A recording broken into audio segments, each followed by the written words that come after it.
Let's mic बयानबाजी। नमस्कार, आप देख रहे हैं लेट्स माइक बयानबाजी। राजनीति के गलियारों से लेकर सत्ता और विपक्ष के वार पलटवार तक, आइए सुनाते हैं आपको आज के सबसे चर्चित बयान। प्रधानमंत्री नरेंद्र मोदी ने पेपर लीक की समस्या को लेकर कहा कि केंद्र और राज्य सरकारें लंबे समय से इस चुनौती का सामना कर रही है जो देश के युवाओं के भविष्य को प्रभावित करती है। प्रधानमंत्री ने एक वीडियो साझा करते हुए कहा कि सरकार एक भरोसेमंद परीक्षा प्रणाली बनाने के लिए लगातार कदम उठा रही है। इसमें टास्क फोर्स का गठन, फास्ट ट्रैक सिस्टम तैयार करना और राज्यों के सुझावों को शामिल करना जैसे प्रयास शामिल हैं। उन्होंने कहा कि देश की शिक्षा व्यवस्था में केंद्र और राज्य दोनों स्तरों पर सुधार की जरूरत है। परीक्षा प्रणाली को मजबूत बनाने के लिए तकनीक का अधिकतम उपयोग किया जाना चाहिए। साथियों, विश्वस्त परीक्षा पद्धति, इसके लिए हम लगातार एक के बाद एक कदम उठा रहे हैं। टास्क फोर्स की रचना हो, फास्ट ट्रैक की और रचना हो, राज्यों के सुझावों को ध्यान में लेना हो, क्योंकि पिछले कई दशकों से हर राज्य और केंद्र सरकार इस प्रकार की पेपर लीक की परेशानी झेल रहा है। बच्चों के भविष्य को भी इसके कारण संकट पैदा हो रहा है। इन सब को ध्यान में रखते हुए देशव्यापी सभी राज्यों में भी और केंद्र में भी शिक्षा पद्धति में सुधार अनिवार्य हो गया है। टेक्नोलॉजी के भरपूर उपयोग की आवश्यकता हो गई है और साथ साथ फिर से कोई पेपर माफिया, पेपर लीक करने वाली गैंग, देश के बच्चों के भविष्य के साथ खिलवाड़ करने वाली गैंग, उनको बख्शा नहीं जाएगा। इसलिए कठोर कानूनों की भी जरूरत है। हम संसद में बिल लेकर के गए थे और जैसा मैंने आपको वादा किया था, गत 2 दिन संसद के दोनों सदनों ने, अधिकतम माननीय सांसदों ने विस्तार पूर्वक उससे चर्चा की है और आज दोनों सदनों ने इस कठोर कानूनों वाले, प्रावधानों वाले इस बिल को पास कर दिया है। अब विश्वस्त परीक्षा पद्धति की दिशा में जाने में एक महत्वपूर्ण काम पूर्ण हुआ है। काम आगे भी चलता रहेगा। हम ऐसी परिस्थितियों को लंबे समय तक नहीं चलने देंगे। इस विश्वास के साथ साथियों, आइए हम सब मिलकर के विकसित भारत के स्वप्न को पूर्ण करने के लिए कंधे से कंधा मिलाकर के चले। बहुत बहुत धन्यवाद। समाजवादी पार्टी के सांसद अवधेश प्रसाद ने अयोध्या राम मंदिर के चढ़ावे में कथित हेराफेरी के आरोपों को लेकर सरकार पर निशाना साधा। उन्होंने कहा कि राम मंदिर का चंदा और चढ़ावा पूरे राष्ट्र का विषय है तथा ये करोड़ों श्रद्धालुओं की आस्था से जुड़ा मामला है। अवधेश प्रसाद ने कहा कि राम मंदिर चंदा चढ़ावा पूरे राष्ट्र का सवाल है। इस विषय पर पूरा राष्ट्र एक साथ है। उन्होंने आरोप लगाया कि इस मामले को लेकर 1 महीने से अधिक समय बीत चुका है, लेकिन सरकार की ओर से कोई ठोस कार्रवाई नहीं की गई है। ऐसा है, राम मंदिर चढ़ावा और चंदा चढ़ावा पूरे देश का सवाल है, राष्ट्र का सवाल है, करोड़ों करोड़ों लोगों की आस्था का सवाल है। तो कोई ये कहना कि ये नहीं रहे, वो नहीं रहे, सारा देश है, सारा राष्ट्र है, करोड़ों करोड़ों लोगों के आस्था का सवाल है। अयोध्या कलंकित की गई है। मर्यादा पुरुषोत्तम राम की जो मर्यादा है उसको तोड़ी गई है। अयोध्या के प्रभु श्री राम के लोगों को कलंकित किया गया है।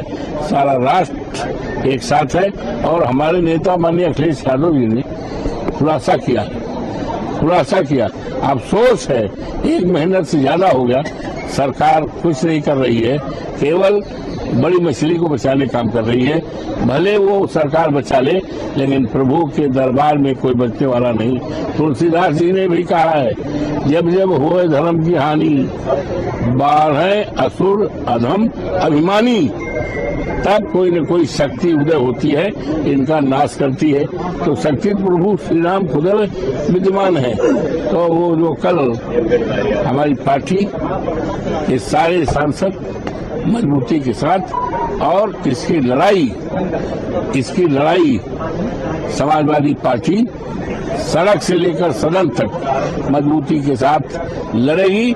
भाजपा सांसद कंगना रनौत ने कहा कि समाज को दिए जाने वाले संदेश वही होने चाहिए जिनका पालन लोग अपने निजी जीवन में भी करते हैं। उन्होंने कहा कि वह अपने परिवार के बच्चों को भी वही सीख देती है जो वह सार्वजनिक रूप से लोगों के सामने रखती है। कंगना रनौत ने कहा कि सबसे बड़ी बात यह है कि हम जिस तरह से अपनी जिंदगी जीते हैं, अपने परिवार के बच्चों को जो शिक्षा हम देते हैं, वही बात हम सभी को बोल रहे हैं। सोशल मीडिया पे लगातार आपके बारे में बोला किया जा रहा है आपको लेकर के। देखिए, सबसे बड़ी बात यह है कि जिस तरह से हम अपनी जिंदगी जीते हैं, जिस तरह से हम अपने परिवार के बच्चों को जो शिक्षा हम देते हैं, वही शिक्षा हम सबको वही बात बोल रहे हैं जिससे हमें सफलता मिली है, जिससे हमें समाज में सम्मान मिला है, आज ये ओहदा मिला है, दौलत शोहरत के साथ में इज्जत मिली है। वही बात हम दूसरों के बच्चों के लिए कह रहे हैं। ऐसा नहीं है कि हमारे लिए कोई और रूल्स है और दूसरों के बच्चों के लिए कोई और रूल्स है। अपने घर की बेटियों को, अपने घर के बेटों को हम वही कहते हैं जो कैमरा पे कह रहे हैं। और अगर इससे आपको आपत्ति है तो आप करिए, हमको करना, फिर देखते हैं आप कहाँ पहुँचते हैं जिंदगी में। क्योंकि हमारे लिए जो वर्क किया है हमने वही किया है। हो सकता है किसी और के लिए कुछ वर्क किया है, हम किसी और के एक्सपीरियंसेस को आपसे शेयर नहीं कर सकते। तो अगर आपको अच्छा लगता है आप कीजिए, अगर नहीं अच्छा लगता है तो फिर आपको जो ठीक लगता है करिए। भाजपा सांसद सतीश पूनिया ने कांग्रेस और राहुल गांधी पर निशाना साधते हुए कहा कि जनता ने कांग्रेस की विचारधारा और नीतियों को पूरी तरह से नकार दिया है। सतीश पूनिया ने कहा कि कांग्रेस के विचार को, नीति को लोगों ने पूरी तरीके से नकार दिया है। मुझे लगता है कि ना तो कांग्रेस का और ना ही राहुल गांधी का कोई भविष्य है। तो हमने देखा है कि अतीत तो कांग्रेस हो गई जो कभी सत्ता पे थी 50 वर्षों तक, जिन्होंने शासन किया। 1885 में जो कांग्रेस पार्टी बनी, उस पार्टी को विपक्षी दल का दर्जे लेने के लिए भी संघर्ष करना पड़ा। और वो पार्टी जहां उत्तर प्रदेश में शासन करती थी, आज रीजनल पार्टी से भी ज्यादा दुर्दशा हो गई। उसको रीजनल पार्टियों से अलायंस करना पड़ रहा है। तो अतीत तो कांग्रेस है। कांग्रेस के विचार को, नीति को, व्यवहार को लोगों ने पूरे तरीके से नकार दिया है। इसलिए मुझे लगता है कि न तो कांग्रेस पार्टी का न राहुल गांधी का कोई भविष्य है। और वो जरूर है कि एक नया माध्यम आ गया, जनता के बीच में साख बची नहीं, तो ट्विटर जी भी जरूर हो सकते हैं कि उस पर अपना जीवन यापन कर लें। और उठाया राहुल गांधी। कांग्रेस सांसद केसी वेणुगोपाल ने केंद्रीय मंत्री जितेंद्र सिंह पर सदन को गुमराह करने का आरोप लगाया। वेणुगोपाल ने कहा कि केंद्रीय मंत्री ने प्रदर्शनकारियों पर गोलीबारी नहीं होने की बात कही, जबकि राहुल गांधी ने पैलेट गन और AK-47 के इस्तेमाल के सबूत पेश किए हैं। वेणुगोपाल ने कहा कि इस मामले में कांग्रेस केंद्रीय मंत्री जितेंद्र सिंह के खिलाफ विशेषाधिकार प्रस्ताव लाएगी। Actually, privilege as done by Jitendra Singh. Jitendra Singh misled the House by saying that there was no fire.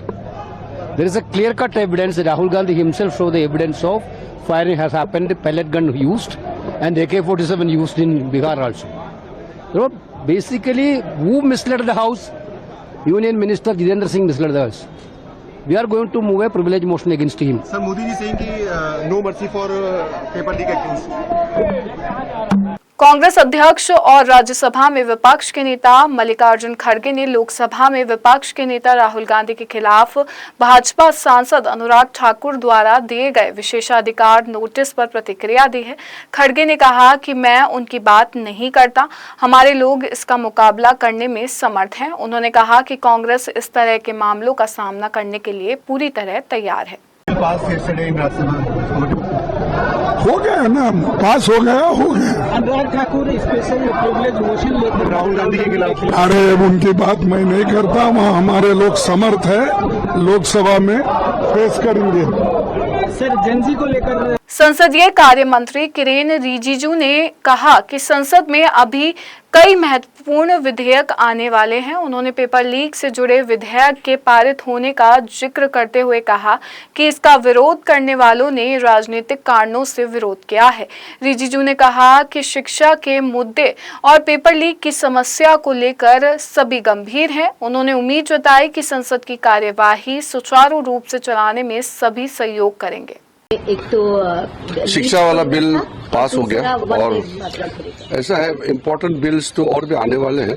Main अभी जो एग्जाम पेपर लीक्स को लेकर के जो बिल पास हुए हैं कम से कम मेजॉरिटी एमपीस का सपोर्ट से पास तो हो गया है। विरोध करने वाला तो कोई नहीं है, लेकिन जो लोग विरोध किए वो तो राजनीतिक कारण से किया है। वैसे तो शिक्षा को लेकर के सब सीरियस है और एग्जाम पेपर लीक्स को लेकर के तो बहुत ही सीरियस है सब लोग। अभी आज तो फ्राइडे है, आज वैसे तो बिल तो लिस्टेड है, प्राइवेट मेंबर है। हम उम्मीद करते हैं कि अभी पार्लियामेंट हाउस को अच्छे से चलने में सब सहयोग करें और प्रधानमंत्री जी ने भी धन्यवाद दिया है सब एमपीस को कि एग्जाम पेपर लीक्स को लेकर के जो बिल पारित किया उसमें सहयोग दिया है और पारित किया है। अब इसको जितना जल्दी हो सके लागू करके फिर बच्चों का भविष्य को ठीक करना है।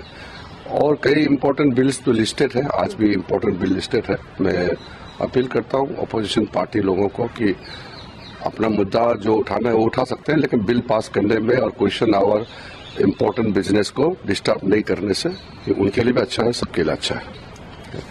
भाजपा सांसद निशिकांत दुबे ने लोकसभा में विपक्ष के नेता राहुल गांधी पर निशाना साधते हुए उनके बयानों की आलोचना की है। दुबे ने कहा कि राहुल गांधी ने जिन अपशब्दों का इस्तेमाल किया है और जिस तरह की परंपरा शुरू की है वह अनुचित है। उन्होंने आरोप लगाया कि राहुल गांधी लगातार बेतुके बयान देते रहे हैं।